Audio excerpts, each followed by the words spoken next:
Hello guys, it's 3 o'clock and we're going to start our live developer playthrough of Hegemony 3. If you guys have any questions at all, just go ahead and ask them in the chat, and I will be reading them while Rob is playing through you guys, and we can answer them while he goes ahead and plays the To game. do a quick introduction for people who it's the first time joining us, I'm Rob McCall. I'm the lead designer and programmer on the game. And I'm Britt Newstead. I'm the art director. And Hegemony 3, for you guys, is the latest historical strategy war game in our series. We're currently running a Kickstarter campaign. We've just got a couple days left on that. Encourage you guys to check it out after the show if you haven't already. And today we did a Twitch broadcast a few weeks ago, just doing a basic overview of all the gameplay and the editor and stuff. So today we decided we're going to go actually show off some gameplay and give you guys a better feel, because a lot has changed in that time. So I've started off playing. We've been focusing on the Tuscany, the area, modern Tuscany, which at that point was the Etruscan kingdom, and I've started as the city-state of Veii, which is just across the river from Rome. It was one of their chief rivals in the early period, and we're going to be starting the sandbox game. So I've already jumped right in here. So I've got one city and a few resources. The objectives here on my right, we're including it for Hegemony 3, we're going to have a bit of a tutorial system in the game that starts up. So one of the objectives here is just to teach about the food system in the game. So to get you started off, making some workers, building a farm, and connecting it. And then we've also got some introduction objectives about unifying your faction. So I'm going to go ahead and play some of those, and I'll commentate as we're going through. So in my city here, I'm going to go into the build menu and start off getting some workers. Those are what's used to produce resources in the game. I'm also going to produce one unit of spearmen and one unit of my axemen, which are some of the beginning units for the Etruscans. You can see there's a few, later on you'll get other units that are unlocked by growing your cities and building upgrades. But to start off, we'll some basic guys here. So I'm going to send my workers out there. Right now we're still filling in some assets for the game, so they have a combat miniature. Down here you can see that they're non-combat civilian units. So they'll continue recruiting and moving over to my farm here, which is one of the main food sources of the game. And while I'm doing that, you'll see over here some of those objectives I was talking about. I've got one to explore, discover regions here, which if I open up the objective window, will give me some bonus experience, so upgrade some of my units. So it's a good place to start. So I'm going to send some of my axemen and spearmen unit. So we have a question on the forum. Do you plan on relaunching your Kickstarter? If not, what do you plan on doing? Well, we haven't finalized our plans quite yet. I don't expect that we're going to immediately try another crowdfunding system via Kickstarter or some people suggest Indiegogo.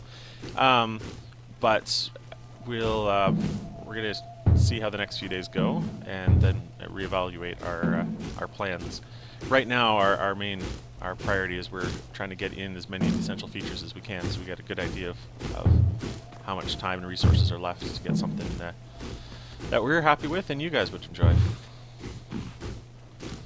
So you can see my guys here have discovered a raider camp, which some of you guys will recognize from Hegemony Rome. One of the differences, raiders are actually a unique unit type in Hegemony 3. So as the tooltip describes, they're a more an undisciplined and ill-equipped band, so they're really not a significant match in direct combat against my my army. I'm going to set my... Actually, I'm going to send my axemen straight against their slingers. So there's 4 units of raiders. I've sent my spearmen in for melee against their other their melee unit. They've got 3 units of ranged unit. Fortunately, hopefully my spearmen can hold off long enough to take out their skirmishers.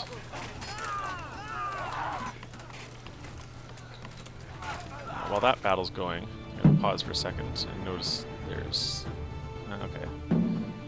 I've also discovered some raiders on this corner of my map. So there's another raider kingdom to the southwest. Just noticed the radar blip on my mini-map. But I think I'm safe from them for the moment, so I'm going to concentrate on getting rid of these guys. So, my axeman finished off that group of slingers. Two guys there. Made quite a mess of them. And they're going to swing around the back of the fort here and try to take these slingers out. And my spearmen, who are a little worse for wear, try to get in and see if I can hold off the other slingers long enough.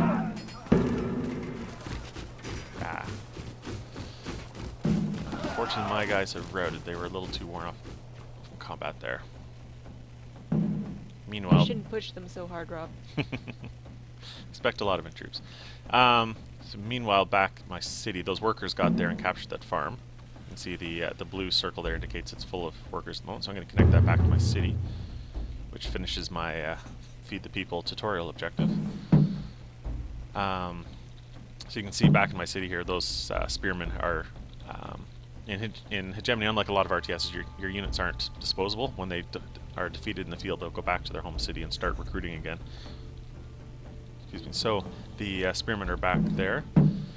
And my city is getting food now.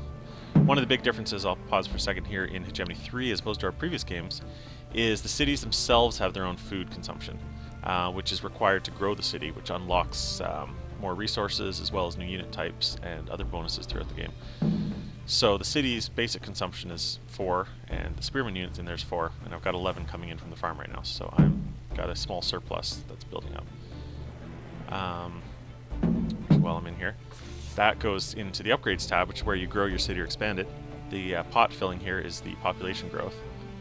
So I'm about a third of the way to the next population level, and that will continue to grow as long as the city is receiving enough food. And of course, if the city ends up starving or falling, that population will actually decrease, and I'll lose some of my recruits or income from the city.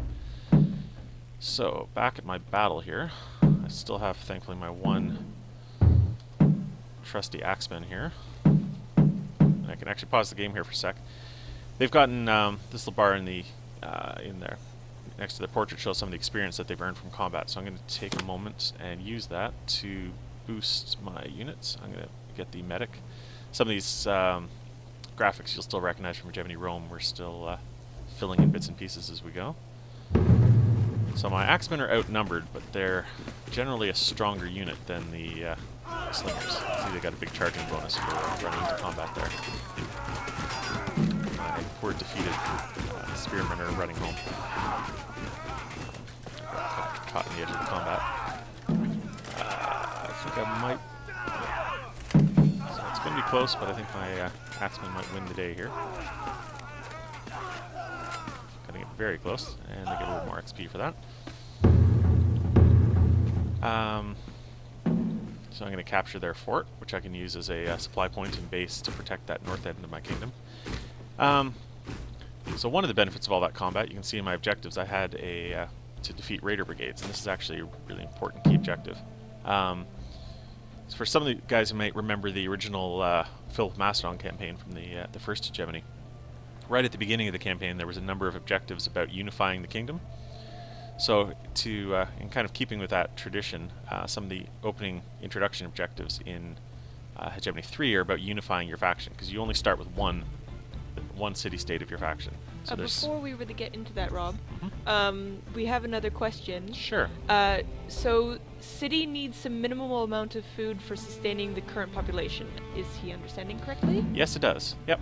So the basic supply level for a level 1 city is 4, so it's about equivalent to 1 unit. And that's required to maintain the income and recruit production of that city. As the city grows, the food requirements of that city will also increase. So right now, if I go to the next level, you can see at population 2, the food consumption will go up to 5 from 4 right now. But with that, I will get a big bonus of recruits and extra money, and also unlock new unit types. So there's a trade-off for that, but it's an important It's one of the things we wanted to focus on in 3, because this is the first Hegemony game where we've really covered a large span of time. In the earlier games, we were focusing on like a 10, 20-year period, whereas Hegemony 3, going back to the foundation of the Roman kingdom in the early 600 BC, roughly, there was obviously a lot of city growth. Rome was not the giant city that you picture at that point in time, so we wanted to capture that city growth.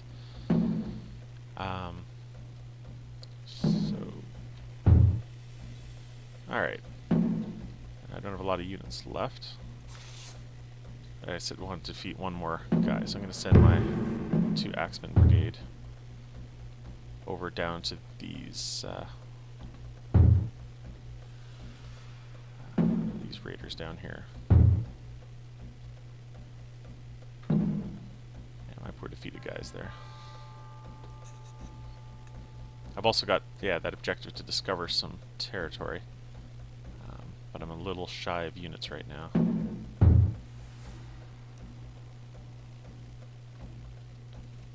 We can come in here. One of the things we've it's changed a lot since our last preview is we've filled in all of the resources now for the Tuscany area, which is about 120 odd resource buildings. So you can see there's a mine here, and this is one of the new vineyard resource types, which produces a combination of food and gold income.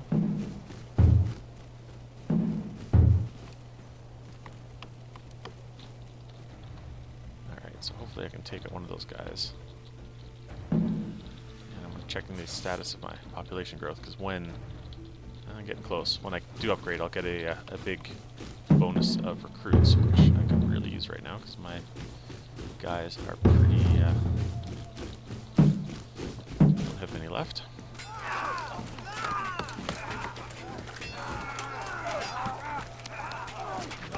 Throwing axes there. You guys, a few of you may recognize them from our Christmas teddy bear version, but they're back to their official Etruscan garb.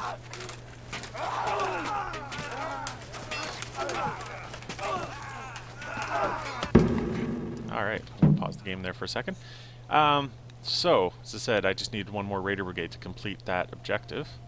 And so I get a message here that the city of Cicero, which was one of the other vague cities, has decided to join me.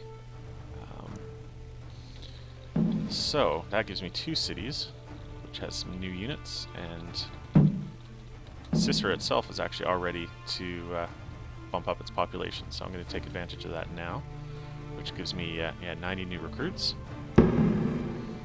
So that means I can build some more forces. I can build some more workers, because I need to pull these guys back until I can get some reinforcements in to help, because I can't afford to lose any more troops right now.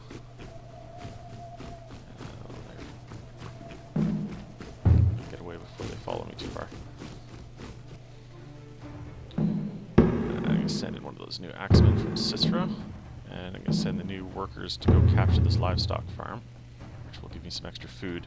So one of the things I got to take account for is it's early autumn now, and winter is approaching soon. And as in most of the Hegemony games, winter food supplies are much scarcer. So if I want to make sure I can get through that, I need to be able to stockpile. So I want to make sure I am making probably more food than I'm consuming. Alright. Now that I got the extra reinforcements from Cicero, I think I can take on these remaining Raider Brigades. So that's that new worker one taking on the capturing livestock farms. One of the benefits of those is, unlike grain farms or fisheries, the livestock farms produce food throughout the winter as well. Oh, and Vey, you can see from the little upgrade symbol, which is actually still left over from the old games, is ready to upgrade. So I'm going to take advantage of that now. And I'll actually zoom in so you can see the visual difference there.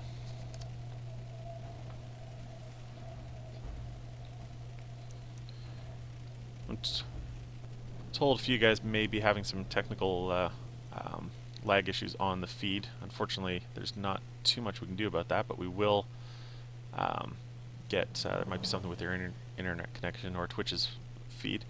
But all of this will be recorded and put up live after the show. So if you've got any problems seeing it now, hopefully you can catch the recording afterwards.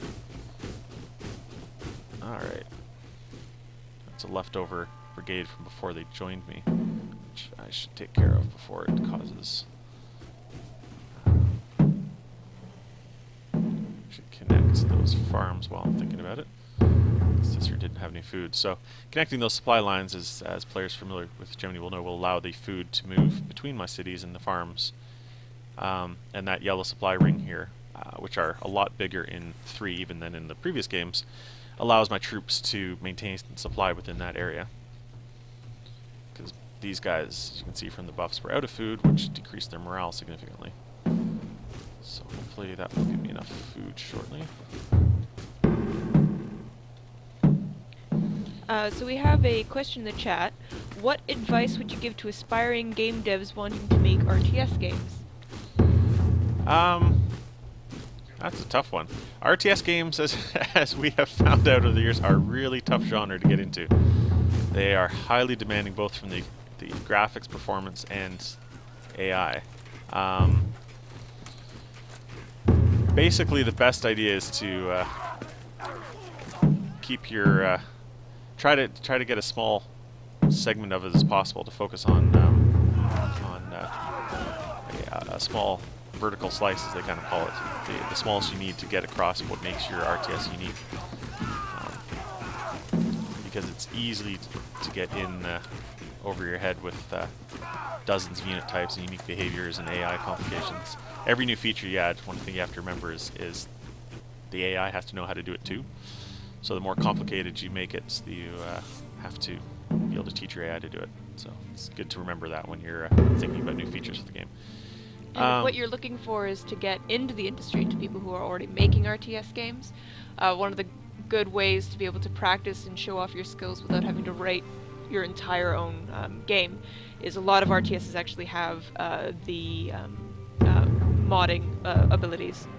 We're actually including, I don't know how many people know this in the chat, but we're actually including the map editor of our game with the release of this one, which means that you'll be able to make your own maps, and if you're interested in coding, you can always go in, and our lovely programmer Chris has been supplying mod support even for Rome. So there's always ways of building up your abilities and being able to show your ideas without starting from the ground up. Yeah, modding is always a great way of getting into it, because it gives you usually, if you can find a game that kind of matches what the kind of stuff you're wanting to do, it gives you the quickest turnaround on seeing your ideas come to life, which is really helpful in playtesting. Alright, so I've taken that fort, connect that back to here. That gives me a new extended supply range out here, so I can protect this pass. Now, my army has somewhat dwindled, but I do have recruits now, thankfully, because of the city growth, so I'm going to build a new hoplite brigade, which are much bigger and more expensive units that get unlocked at higher populations, but they're substantially tougher than your starting spearmen or axemen that the Etruscans get. And I'm going to build another axeman up there for scouting. So you can see my next objective after I finish the defeating the raiders that unlocked one of my cities for me. I'll pause the game here a sec, because talking and playing well is tough sometimes. So demonstrating a show of force, so moving enough of my combat units near the next independent city of my faction to win them over. So the closest one I can see here is Tarkna, which is just out of range. But I need to move at least 6 combat units, and I only have 5 now with these 2 new ones. But I've got to be a little careful that I don't send too many of my units away and not have anybody left to defend myself, because the raiders can be pretty aggressive sometimes. So as Rob mentioned earlier, for those of you that are new to the feed, right now what he's working on are the new tutorial quests that have been put in straight into the objective list, rather than having a campaign-centered tutorial system that we had for Rome. It just means that you can get started pretty much right away and with any faction that you want to play with without having to go and do a separate quest. And not only that, but it means you can completely ignore them if you don't need them to. Yeah, they're all. You can configure which objectives are available in the when you start your sandbox game. So if you've played the game a lot and don't want the tutorial objectives in there, you can turn them all off. So I've got another hoplite brigade. That's actually the one I was fighting earlier. But there's no way I can take him with one spearman brigade. So I'm going to retreat back to my base here until I can bring in more troops. Yeah, I'm going to have to... Really don't like leaving only one axeman up there, but I'm going to need to bring more of my forces down. So one of the things that we kept from Rome was the fact that when you start out playing a faction, you start with one city rather than starting with the entire faction, which I believe is what we did for ancient Greece. And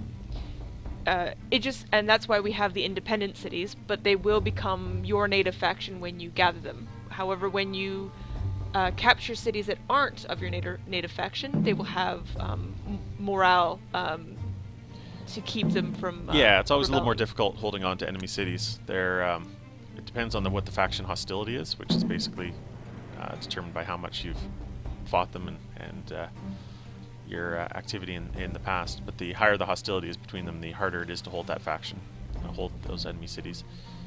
So you'll need a larger garrison, or you'll need upgrades or some other perks to maintain that. Actually, while I was going to send those workers over to the fishery, but it's mid-autumn, and I think it's going to be faster. I can show off one of the new features we've got in 3, and that's I can upgrade my resource buildings. So I'm actually going to increase, this is the living quarters of this building, which basically doubles the size of, or the capacity of that farm. So I can put in a second group of workers. Because the livestock farm will keep giving me food even in the winter. So, and doing those upgrades, like city upgrades in Hegemony Rome, requires a certain amount of food a certain amount of wood and/or gold to produce that. One thing I didn't quite cover at the beginning was when you upgrade your the population of your cities, when the pot fills up and you're able to do the upgrade step. That also requires a certain amount of wood. Okay, so we have a couple more questions. Is it possible to convert a city into your culture/faction? Not through general mechanics. That we usually save for specific objectives, where it's the one difference is in both in Rome and also in 3. When I mentioned that hostility. That hostility does decrease over time. Oh, I'm going to have to retreat a little bit because I can't take on that many units here. So that city will become easier to hold, and in the long run. So eventually, after holding the city for enough time without active hostilities between you and the enemy faction, you can hold it similar to one of your own. However, the populations will be still based on its native or its original faction, which determines what kind of units you build in that city. So if it's a Celtic city in the north that you conquer, later on in the game you might not need as many garrison troops to hold on to it to prevent rebellions, but it will still produce Celtic unit types. So the other question is it possible to burn a city to the ground? Yes. The flip side of the population growth is that you can also kill off the population. You can raise the cities. I don't have a great effect for that at the moment in the game. We're still working on some of those special effect things. But basically, once you capture a city that's not yours, this little button here, raise city, will burn it down in increments, which decreases the population, income, and basically the city has to start growing from scratch. So you can inflict a lot of damage if you capture an enemy city, even if you don't intend to hold it. by raising it, which is also a danger from the raiders of your own cities. So I'm going to take that Hoplite Brigade and swing it around to the north end of the city, so I can try to take on that other Hoplite that we saw there a second ago. Hoplites, as players from Gold might remember, are one of the tougher armored heavy infantry units, but they also tend to be a little bit slower, so it's going to take some time for those guys to get over there. But they're, I take a second to jump into some of the stats. Their defense is, oh, they're getting a bit of a bug there in that display from the their formation. But they have a normal defense of 250, whereas the Axemen only have 100. So the heavily armored hoplites are much tougher in battle. But their flip side is yes, they're a little slower to maneuver, and most of their bonuses come from when they're staying in formation. So if they get broken up during combat, or if they get ambushed before getting into formation, they'll be substantially weakened. And that's one of the things that actually attracted us this period. Was it was over the course of the between 600 and 200 BC is when the tactics changed from the ancient Greek style of hoplite warfare to the more modern, at that time, legion style. And that's one of the things that we're going to be capturing within the game. So at this point, using the hoplites are the tough units. But later on, when you're after your cities grow and you can unlock the later unit types, the Roman legions or the equivalents from some of the other factions, you'll find they're similarly tough, but their extra maneuverability allows better flanking and other behaviors that can really give you an advantage on the battlefield. Part of making a sandbox game, I'm talking about that, is, well, historically the Etruscans were conquered by Rome earlier on in the period. To develop the game so that it's just as much fun to play as anybody else on the map, we have extrapolated some similar types of units for the other factions, as if they had survived and they became the dominant power in ancient Italy instead of Rome. So I'm just those axemen here. One of the stop here to talk about it for a sec. One of the benefits of those is they are a more flexible unit. They can use their axes both in melee and range combat. So by setting them to a range stance, I'm going to help them support the my hoplites without getting directly into the fray. Spearmen here. It's hard to flank an entire hoplite brigade. They're very large. If I can get... There we go. So the flanking bonuses are one of the best ways to defeat the big brigades. As I was saying, hoplites were really tough in a straight battle line, but if you could manage the more maneuverable legions, or in this case some of the axemen, if you manage to flank them, you can take down a much bigger brigade. So that went well. So I'm going to capture some of those guys as slaves, because in all the Hegemony games, things are very much slave powered. And I'm going to send those to work on some of the resource buildings I haven't had population for yet. So we have another question in the chat that says, have you considered making a game like Hegemony but set in medieval Europe? And I think I can answer this one. I've been petitioning for Crusader Hegemony for a little while now, but I don't think we have any particular plans at this moment for any future games. Certainly we're focused entirely on this one right now. The medieval period has come up a few times when we've discussed possible future games, and we'd certainly love the opportunity to continue the series. But for now, we're Hegemony III is our primary focus. But that's one of the reasons that we love working with history, is that it's so ripe for so much interest, no matter what period you take. And even when we did Rome, we missed so much of that of the unification stuff, which is why we went back to this game. And Yeah, well, it spans so many centuries and things change so much. Yeah. There's no shortage of material. Even with Rome and Caesar that took place 600 years after this, it was entirely different army set, different tactics, and yeah, there's lots of material, which is always exciting. So, since I'm somewhat committed to this fight against Tarkna, I'm going to try to take advantage of my objective to move a force of at least 6 units in. So I've got 3, I'm moving 2 more up to this side of the city. And I got enough guys to recruit here and another fast... those guys in the north are out of food, Rob. Yep. They're actually going to move them back within the supply range there.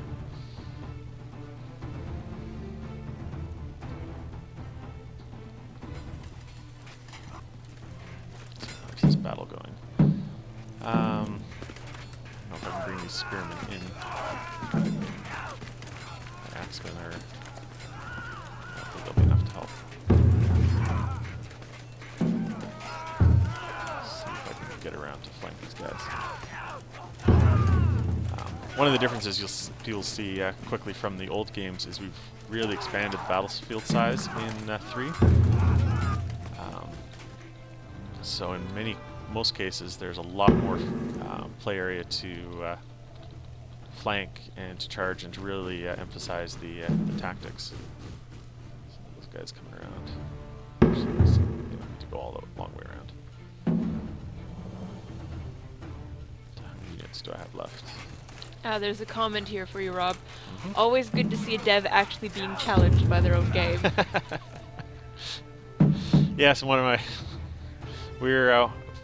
of the big focuses on the game is the AI, and we've spent a lot of time building that up in 3, and I think players will find it's not so easy. There we go. So the city of Tarkna. Just as a fun point, some of you guys may notice some of the portraits that have been stolen over from our Facebook page. So that's Blake there. That's given me my my reward. Ancient Greek Blake. Britt had a lot of fun making Yes, I did. pottery, black figure pottery versions of the staff. That is one of the things that is in the Kickstarter perks. Is if you get a general, you will get one of those nice little heads. Just, saying. So, Tarkna joined in with me, so I've got a new city to manage, so I'm going to connect it back up to my supply lines. I'm going to take one of their... They had these 2 fisheries, so I'm going to grab those. Oops. Oh, that fishery is actually on the other side of a river, so I'm going to hold off on that for the moment. That's probably owned by the neighboring city, actually. And redistribute some of my troops. I'm going to bring a couple guys back up to this border, so I'm a little worried about how exposed it is. Thankfully, I took out most of that raider camp that was on that border earlier. Now, see, Tarkna was also able to upgrade, but I think I'm actually going to hold off on that right now, because the downside of upgrading is that it does increase your food supply, which, now that it is winter, is going to be much more of an issue. And at the moment, I have enough recruits and income, so I don't desperately need the extra population. Oh, found some new guys up there.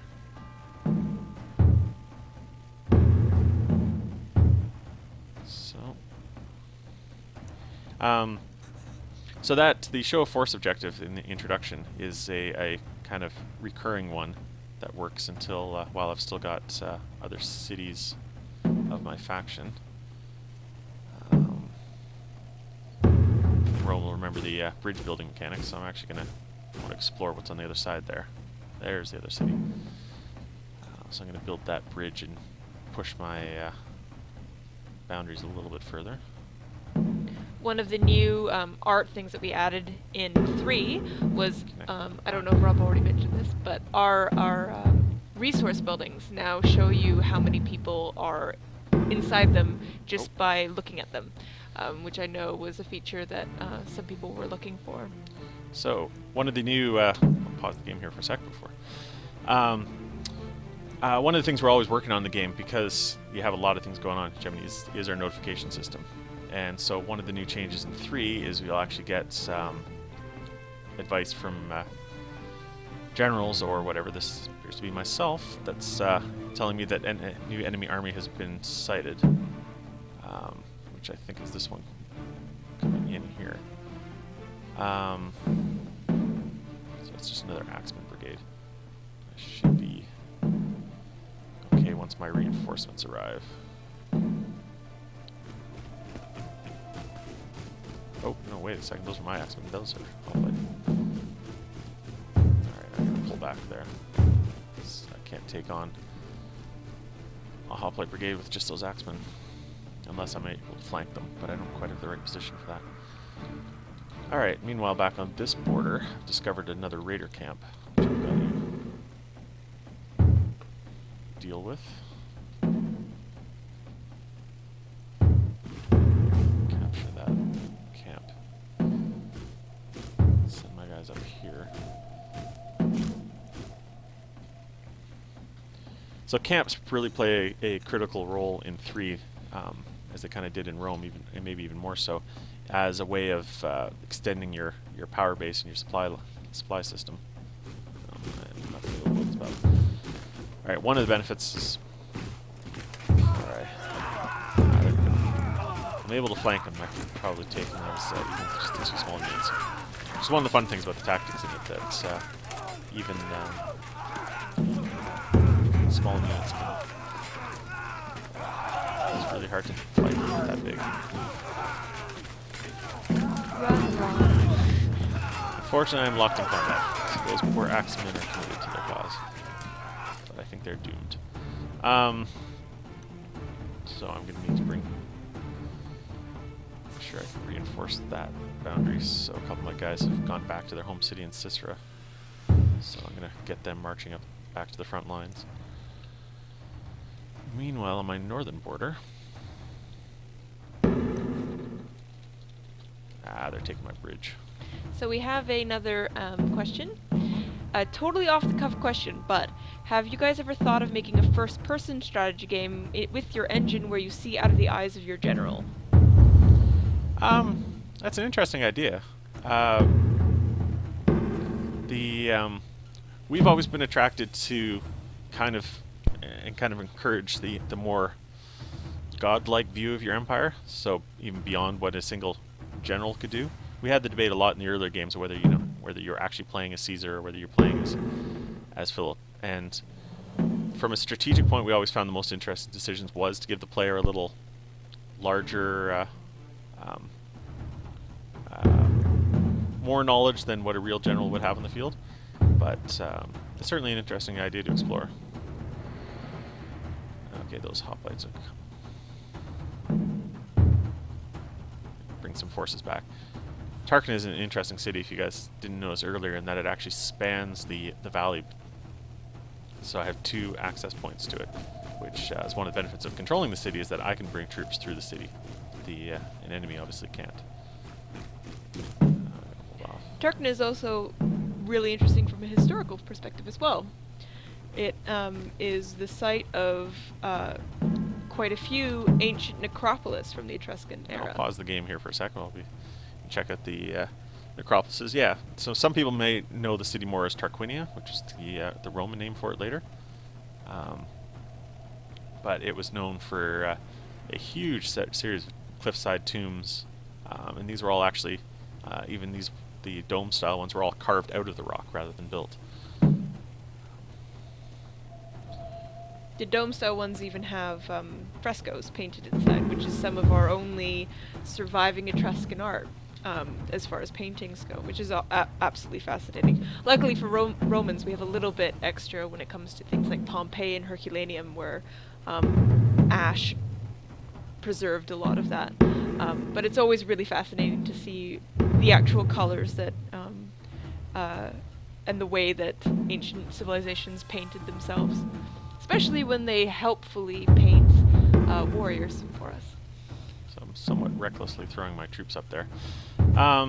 So I'm going to take these guys that I brought back for support so I can bring them through the city. As I said, is one of the benefits. So there's a lot of locations like this in the game where a city controls a major pass that gives you a big strategic advantage. Alright. That's my hoplite brigade, so I'm a little on more even footing here now that I can bring my own hoplites up against theirs. Especially if I can bring my spearmen in here quick enough to the back of the battle. So one of the topics that's come up a lot on Facebook is the style of combat, and it is something we're really still hoping to expand on. At the detail level, at the moment, the combat hasn't changed too much from Rome, but I know there's been talk about getting in a more, putting more emphasis on the formations, and that was an important part of hoplite warfare, and it is something we still hope to be able to spend more time on. So, as you can see, I got the flanking bonus there, so I was able to take out the hoplites with relatively little impact on my guys.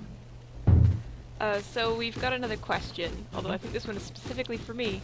Hi Britt, what's your favorite historical era? If you could make a game set anywhere / anytime, where would it be? This one! It's awesome! No.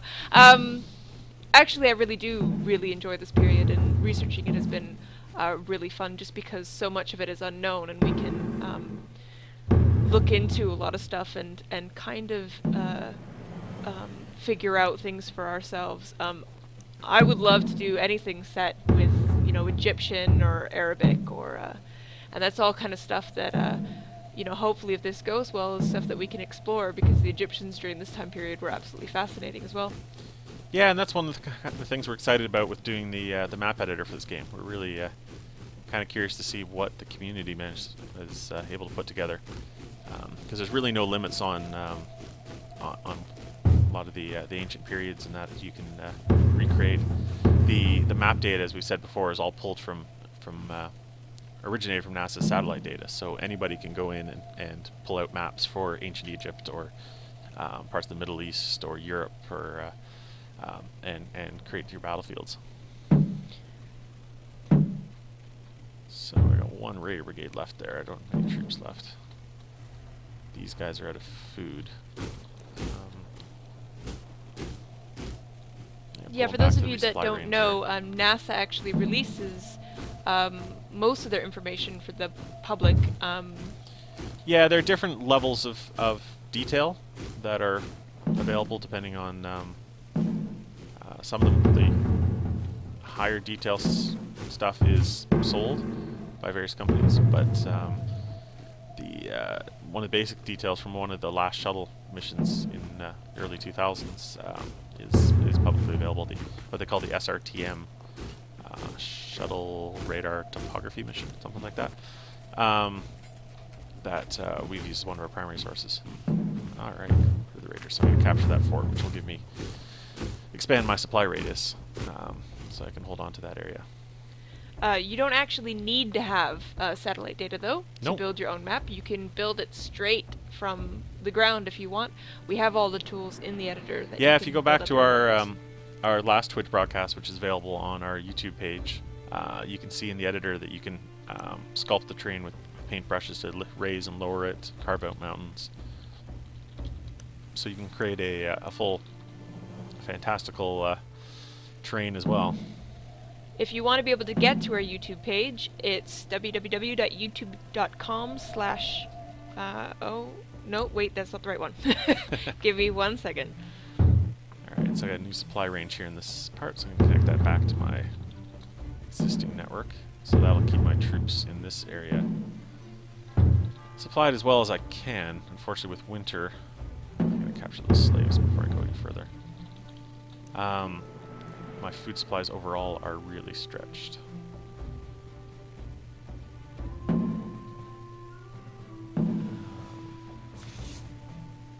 So a couple of my defeated units back in Sisra here, which I'm going to try to pull up to the front lines.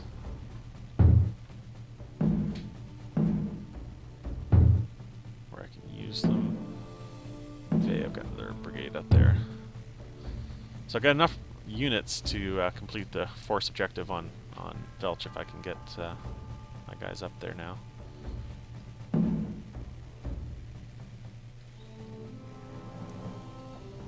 while I'm taking a moment to go through and check which my units, after all this combat, because they do gain experience. Yeah, these guys actually have quite a bit of experience, so I'm going to... yeah, we still got some of the older names, but the combat bonuses here. So upgrade those guys. And they've got a lot of experience too. So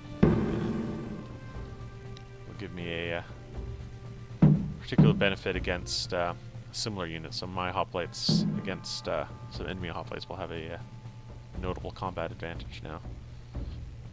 So I'm going to push across. Oops. Oh right, I got to recapture that bridge.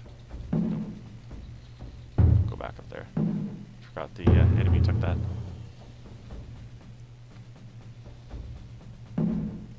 Okay, my guys have still got supply issues, but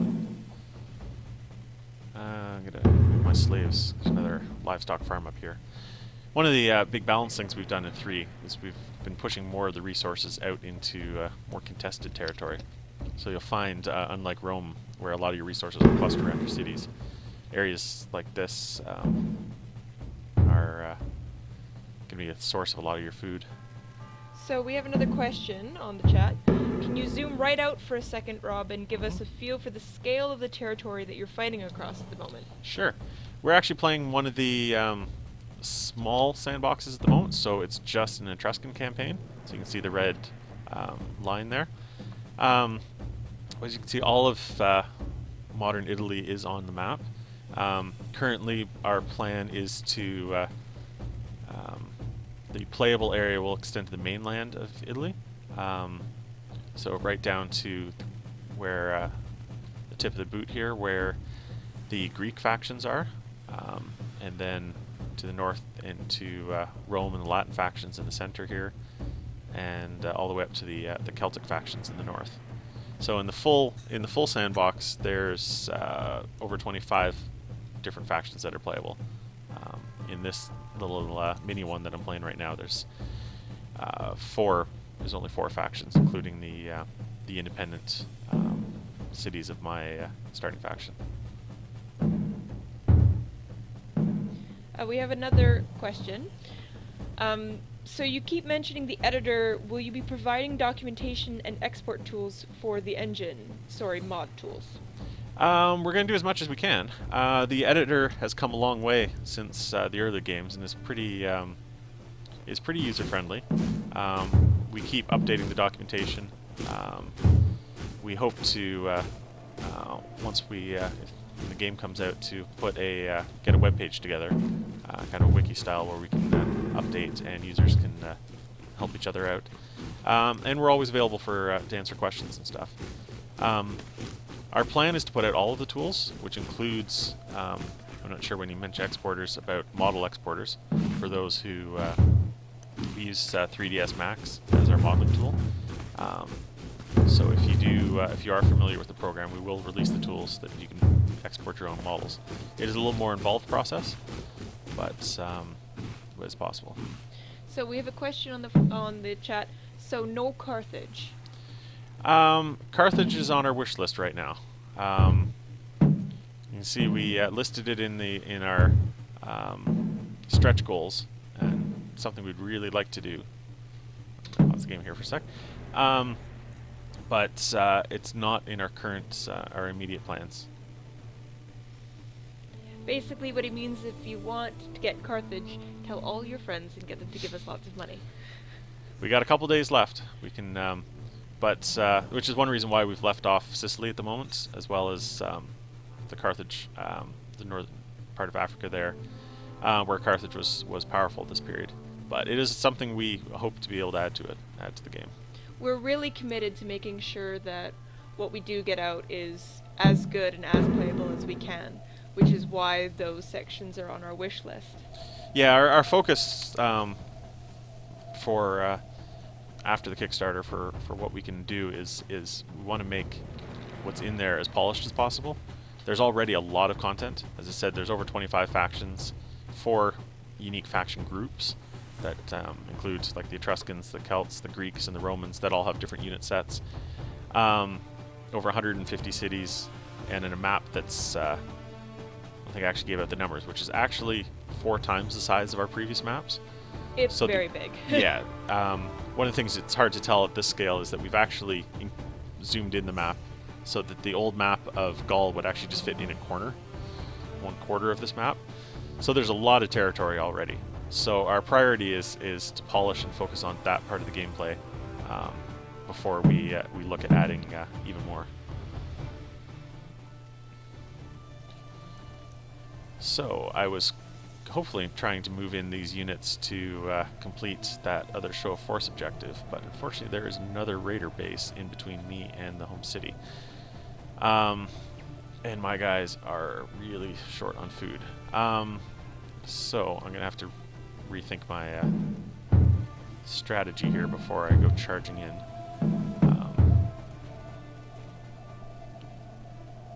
Hopefully, one benefit is at least the native city are also low on food at this time of year, so I've got that on my side.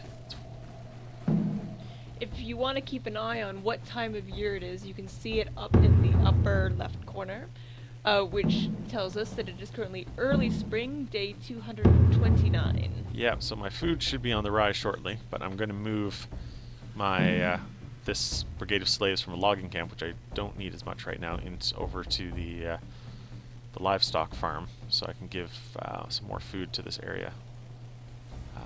These kind of optimizations you can do to help rebalance your kingdom when as priorities arise. So we have another question. Just curious, how would you go about making a custom faction in Hegemony 3? Well, to make a custom faction, it's actually pretty much the same way if you play Hegemony Rome right now. You can create, there's a mod in the latest release to create a new Marini faction, which was a minor tribe in the north of Gaul. It's basically a text file, if you're familiar with the XML format, where you can drop it into the mods folder in your documents, and you give it a name, tell it what unit types it is, whether it belongs to an existing faction group, which is what determines the available unit types. And then it's up to you how far you want to tweak it from there. You can give factions have their own, pause it again here, factions have their own bonuses, so you can customize a faction so it has faster recruitment rate or better food consumption or higher melee difficulty for all its units. Or you can give it new unit types, and that's all available in there. You can also, the Marini mod in Hegemony Rome also shows how to give it a unique faction flag and shield as well. So my warning system is updated. I've got the purple faction, the from Clevson in the north. It's the first time I've seen them. They're Gonna come take your stuff. yeah, so I'm gonna have to pull back some of these guys who I was hoping to take the city with. Pull these guys, make sure they're within my supply range, so I don't get caught off guard with starving troops if the AI gets their food back first.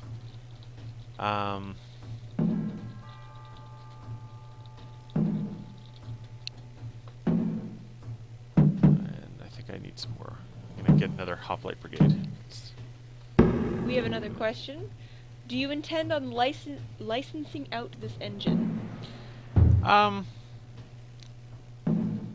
We don't have immediate plans for that. It's certainly something we would consider if someone was interested. But there's a lot of support that goes along with that, which is a bit of can be a distraction from getting the games done ourselves. So it's not our first priority. We definitely are. The engine is an important part of the game, but the part we really enjoy and I think we can do best is actually making the games. So that's our main focus going forward. Those are slaves.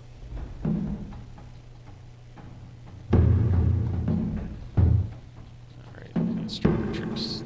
My new hoplites up there. That border. I was hoping to get that other city before we ran out of time, but there's about 5 minutes left in our broadcast, and I don't think I'm going to make it. Okay, with that said, guys, 5 minutes left. If you have any more questions, now would be a really great time to catch us. But you can always ask questions either on our forums on Steam, on the Kickstarter forums, or on our forums on our website. They're all available there for you, and we do check them. Yep, and you're invited to join us on Twitter and Facebook, where we try to keep you guys up to date as to what we're working on right now. Yeah, Axemen, unfortunately, are really no match for hoplites unless you can get a flanking bonus. But my hoplites are coming in here.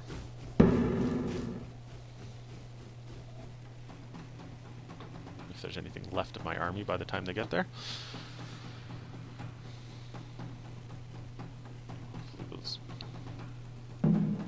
Oh, I forgot.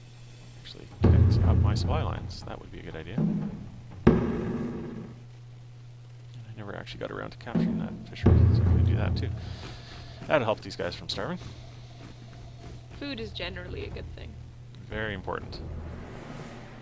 It's one of the key things always in the Hegemony games has been the importance of supply, but because it was one of the things that's often overlooked in strategy games.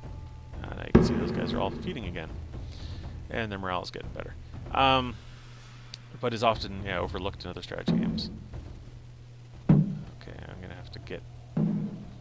Those guys are taking out my farm. There's not gonna be anything left if I don't move in on that soon.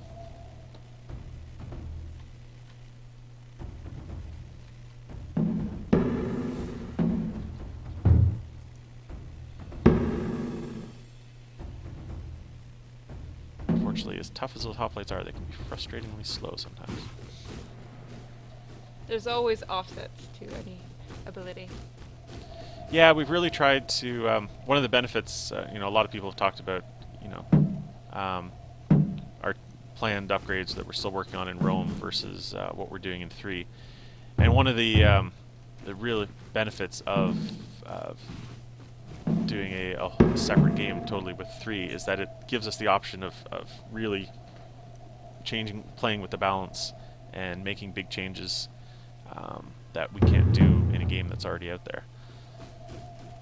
So we find, so we've gone back to the beginning with a lot of the unit balances and resource balances to really emphasize the unit types and the tactics of the period. Get these guys in time. Unfortunately, the benefit is as weak as the Axemen can be, they can move a lot faster.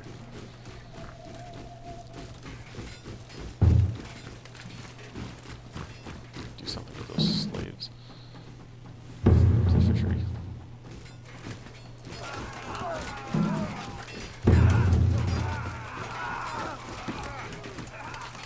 There we go. They blocked my charge because they're a heavily armored unit, but I am getting the flanking bonus, so there we go. And that's one of the things with the more defensive units like the hoplites is that they can hold out in the battle line long enough while you bring in faster troops to round to flank. And later on, when you play longer, you can unlock cavalry and archers and other tactical units. Cavalry obviously are really good for that flanking and fast reinforcements. That's about all the time that we have today, guys. I didn't quite get to Velch, but we'll save that for you guys.